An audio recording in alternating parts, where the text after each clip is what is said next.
Back in 2008, I was on a hunting trip with my brother up near the Canadian-Michigan border. We had rented a cabin for a week, and we were looking forward to a nice quiet week until this monster spoiled it all. One night, after a day of being in the woods, we were tired and didn't feel like cooking up a meal. So I decided to jump in my truck and drive into town to get some pop and some grub while my brother stayed back to wash up. So I drove into the town by myself and was away about 45 minutes, probably not even a solid hour. I talked with the gal at the counter for a few, but I wanted to get back to feed my brother since he gets grouchy when he doesn't have food, and I didn't want him to be hacking on me. By the time I headed back, it was getting dark, and by the time I reached the cabin, the sun had already gone down all the way. I hit the road leading to the cabin and could see the silhouette of something big looking in one of the windows of the cabin. At first, I thought it was Everett since it looked like it was standing on two legs. But this thing looked to be too tall. So then I thought to myself, well, then it's a bear. I didn't want no bear coming around the cabin and causing trouble, so I decided to scare him off with my headlights. So I aimed my truck in his direction and flipped on my high beams. What I saw then wasn't a bear. It was a monster. When my lights hit it, it spun around and I saw the whole thing, and it was only standing on two legs. Now, you wanted my description of this thing, and I wished I had my camera handy, so I could have just took a picture and gave it to you, but I wasn't expecting to see any type of monster out there. He was a big guy, like Harry from Harry and the Hendersons, but it wasn't any Sasquatch I was looking at. It looked more like a werewolf. He was more than 7 feet tall, based on how high his head was above the top of the window. He was brown, like a chocolate lab, but the coat was different. It was shaggy like a wolf and had lighter spots in the chest and legs. He had big muscles, like he went to the gym. His chest was really wide and his shoulders looked like Brock Lesnar, a real musclehead. He had arms that looked like they could kill you easily, and these long, fingered hands with big nails at the ends, and his neck was as thick as my waist almost. Even with all the power in his body, that ain't what scared the hell out of me. It was his face. He looked like he was madder than hell about something.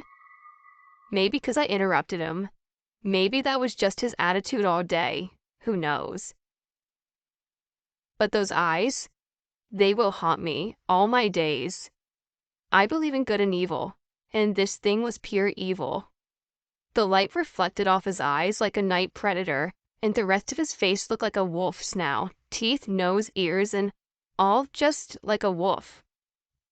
When this thing spun around to face me, it pivoted on his two back legs and turned just like a human would. First, he turned his waist to look at me, then pivoted to face me entirely. My body went numb and I started to shake. What in the hell was this thing? A werewolf? I don't know. The only thing I could think was that it was trying to get to my brother, and he didn't have any idea what this thing was. So I started honking my horn and flashing my lights to get it to try to go away. Then that thing put its hands over its eyes to cover it like a person would. It gnashed its teeth at me and then ran off into the woods, and it was still on two legs. I pulled right the hell up to the cabin as close as I could, grabbed my mag light and ran into the door. Left the truck running and I was calling to my brother like a crazed man. Everett ran into the living room yelling at me, asking what the hell I was doing. I told him something was out there and we had to leave now. Luckily, my brother's a trusting man. 43 years of living with me, he should know when I'm serious, right? So we grabbed our rifles and mag lights and took off into the truck with haste. As we ran to the truck, we could both hear something big running in the woods next to the cabin, and the loudest growl I've ever heard. That growl almost shook my insides. We tossed the guns to the truck and jumped in. Everett was shining his light into the forest, but he didn't see anything. Then we took off. We got the hell out of there. On the way back into town, I told my brother what I had seen, and he just shook his head. I think he was letting it soak in. He looked at me and said, "Arn, I think you saw yourself a werewolf." I looked up at the sky, and it wasn't a full moon. I don't know what I saw that night. We went back during the day a few days later. After going to church, I might add, and praying a lot. We got our stuff and then talked to the gentleman that rented us the cabin and told him what I had seen. He swore that he had never heard of anything like that around that before, but I got the impression he was lying to us. That's why I never go into the woods alone or unarmed anymore.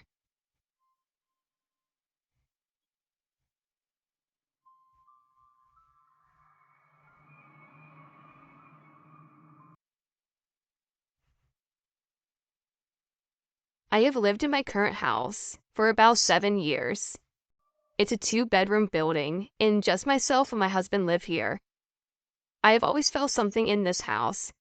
When we first moved in, I kept hearing a scratching noise coming from our attic. We checked and there were no signs of any rodents. Eventually, I asked whatever it was to leave my house, and the sound seemingly stopped. Over the years, there have been strange events like my TV turning itself on, light flickering, strange noises from outside, and seeing people out of the corner of my eye. I have not been too bothered because it felt like whatever it was quite peaceful. That was until last week. I have recently changed jobs and have an unusual sleeping pattern. So, not to disturb my husband some nights, I'll sleep in our spare bedroom. There is definitely something different about this room. The temperature can suddenly drop, and it has a general eerie vibe. I have my 2 cockatiels in this room, and quite often in the early hours they will get spooked and start flapping about. When I sleep in there, I keep a dim lamp on because I am too afraid to sleep in there in the complete darkness, and I also wear an eye mask. Last week, I went to sleep in the spare bedroom with my eye mask on and dim lamp. I was on my back and just drifting off to sleep when I felt some anxious feeling. All of a sudden, I snapped out of drifting asleep and woke up. I opened my eyes and could just see a small part of the room through a gap in the bottom part of my eye mask.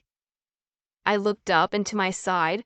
I made eye contact with someone stood over me, who instantly rushed towards me and was trying to strangle me through the bed covers.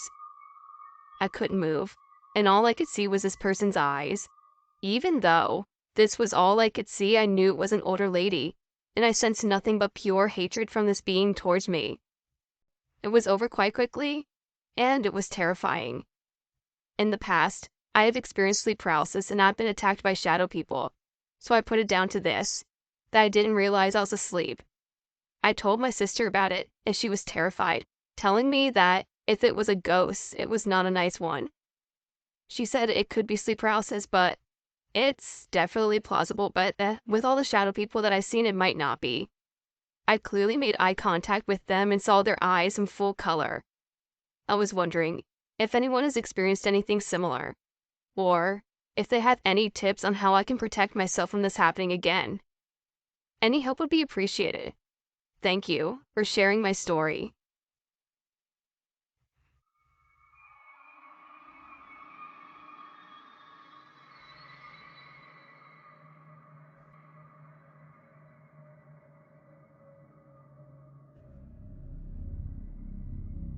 In 1992, I rented a house in Fredericksburg, Virginia, following several years of living abroad. It was a rather pleasant house, a ranch design, and an older neighborhood. There were many large trees that gave shade in the summer, and a wooded area behind the house, along with friendly neighbors and a genuinely placid calm overall. It was a nice place to live. There was not a hint that this house was haunted by an active, though unhappy ghost. As ghost implies, a frightening specter in my mind, I think I prefer the term spirit. The house haunting was confirmed to be human. The haunting did not begin immediately. Months passed, perhaps a year. It began unannounced. There was no warning of any kind, nor even a hint of warning from the landlord. On what I recall as a very lovely late summer day, at 3 o'clock in the afternoon, our front entry door opened with a bang, and the loud chatter of swinging Venetian blinds. My wife and son were with me in our family room watching television. My daughter was serving in the military and was far off and unexpected. Our heads snapped sharply as we quickly looked at each other's faces, looking for a hint of understanding regarding of what was happening. There was none. 2 probabilities came to mind. The first being my daughter home on unexpected leave, with the intent of surprising us. The second was criminal home invasion. After a moment spent gathering my wits, I moved from the family room to the living room. I found our entry door wide open, the blinds which covered its window, still swaying side to side. The door, for those prone to detail, opened inward. There was no apparent explanation for what had happened. That door was little used by our family and was kept locked. The door was rather difficult to open, as the door itself was simply stuck in the frame. It took a lot of effort to open, and when the door finally did, it popped free rather heavily, as a result of being stuck or jammed, and the force it took to open it, the metal Venetian blinds would swing and sway and clatter. In all, annoying enough that our front door was almost never used. After that first experience, things changed. The front door continued to open, although not frequently. The back door would also be found open from time to time. Bedroom doors opened much more frequently though, and one bedroom in particular. As we were never in fear, and there was no show of hostility, we accepted our new reality. There may also have been an occasional noise during the night, but nothing of real note. We simply adopted whoever this was and often spoke to them, where simple greetings were conversation. This came to an end for us in 1998, when it was time to return to my work abroad. Movers came to take away our belongings. While this went on, the lady living next door spoke to me over the fence and asked if anything unusual happened during our stay. I affirmed that it had. Then she told me the following. A woman and her daughter lived in that house that in the years past. The girl, a high school student, was 16 or 17 years of age. On New Year's Eve, the girl wanted to attend a party. The mother declined because of severe ice storms. The girl went anyway. The mother waited up to early hours for her daughter to return before crying herself to sleep. The mother was awakened by crying and discovered her daughter sitting in the chair next to her bed. The girl sobbed, "Oh mother, I'm so sorry, I'm so sorry." The girl repeated her statement and then vanished. After 3 days of searching, the girl's car was located upside down in a canal, used by a local power company to produce electricity. The girl's body was in the car, which had slid off the icy road into the frozen canal. The woman who told me this was the sister of the girl's mother, making her the aunt of the girl. They had lived side by side as neighbors as well as relatives. I recall all of this with great clarity. This is a true and accurate presentation of what I had experienced.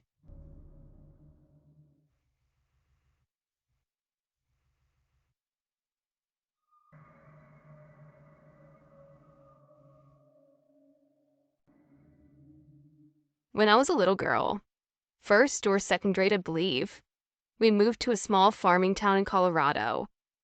I attended elementary school there and did not have a lot of friends, until one little girl with reddish-brownish hair asked me to play.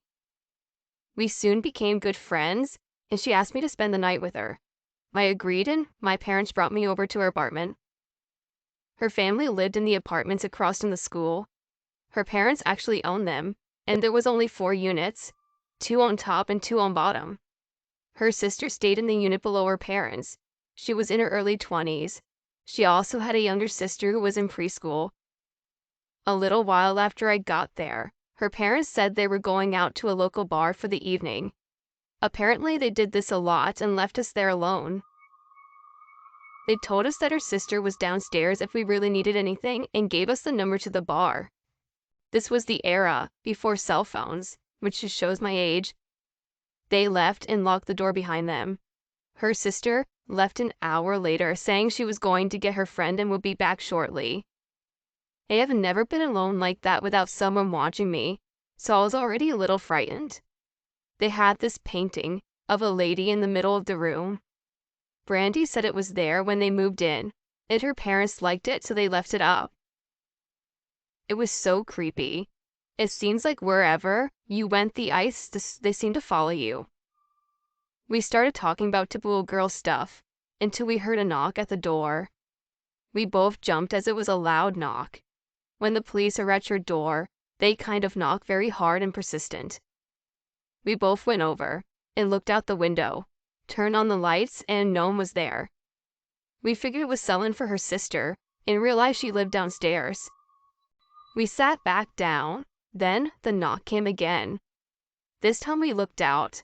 The light was off outside and we saw someone bent down looking in at us, but the eyes were blood red.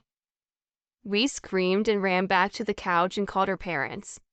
The knocking stopped as soon as we picked up the phone. Her parents said it was probably her sister trying to scare us and not to worry. It happened one more time, and afterwards her sister came to the door and yelled for us to stop trying to get her in trouble. She had been gone and just got back. At this point, I was scared to death. Her sister went back downstairs and we sat in the living room talking. Brandy proceeded to tell me that her house was haunted, and she has seen things ever since she was little. I laughed at her at first because she was serious. They had those old school wooden forks and spoons that people used to hang up on the wall. Well, they flew across the room at us. Now, I am scared to death. Needless to say, that frantic call got her parents home. After they were home, we were ready for bed. I wanted to go home, but they were in no shape to drive me. I had to go to the bathroom. As I walked out of the room to the bathroom, I heard a little boy cry. And that was when I saw a little boy crying and run into the closet. Not into the closet, through the door. I called my parents and were home. Later, I found out a boy, about 3 years old, had died there because his mother left him alone with no food or heat and never came back. He was so scared he hid in a closet, and that's where he died. I lost touch with Brandy after they moved, and when she was in middle school, I found her number and called. She says she was still being haunted by something or someone. She said she felt like it was evil, and her parents even had attempted to have an exorcism done. I lost track of her after that, though. Hey, do you wonder sometimes what happened?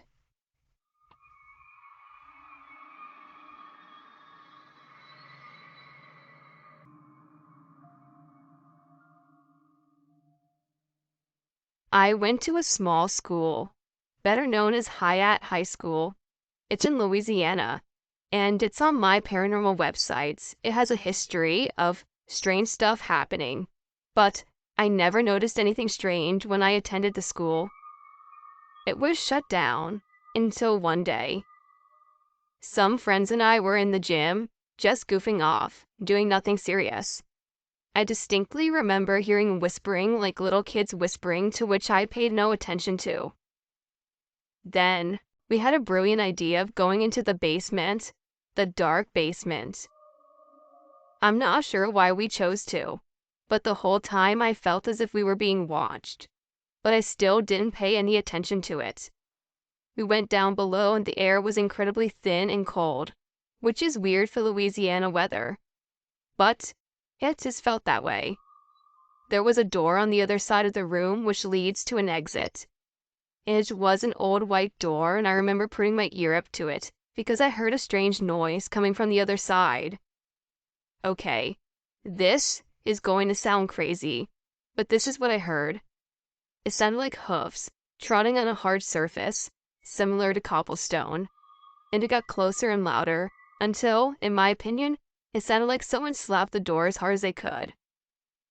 We took off running, of course, but it doesn't stop there. There are these huge metal screen doors that were in place at the equipment room, which is located near the basement. As I ran by them, the door flung open and hit me. These doors aren't little either. They're massive. The whole time I felt like I was being chased. When we got out, I felt so relieved. Like, I'm going to use this term evil thing wasn't there anymore. I also noticed 3 distinctive marks that look like scratches alongside my upper right chest as well. I haven't been near that door or that place in general ever again. If someone can explain this to me, or tell me what they think it happened, I'd very much appreciate that.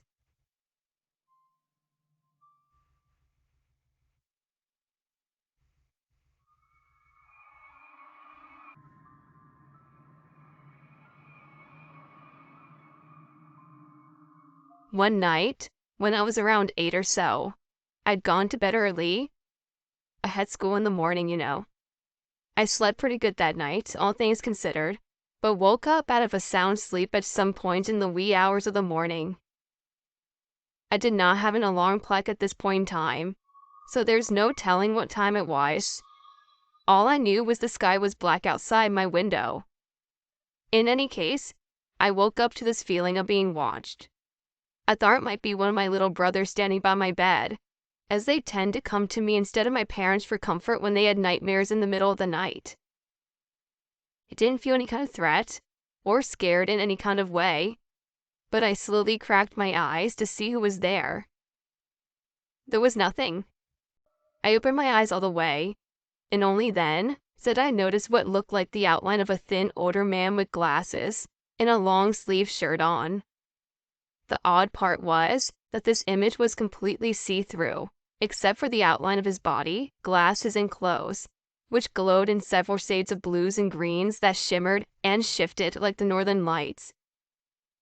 He just stood there, with a soft smile on his face, about a foot away from my bedside, just watching me. My father had been known to come in and check on his kids in the night sometimes, so I sleepily asked, "Papa?" Thinking this was the case.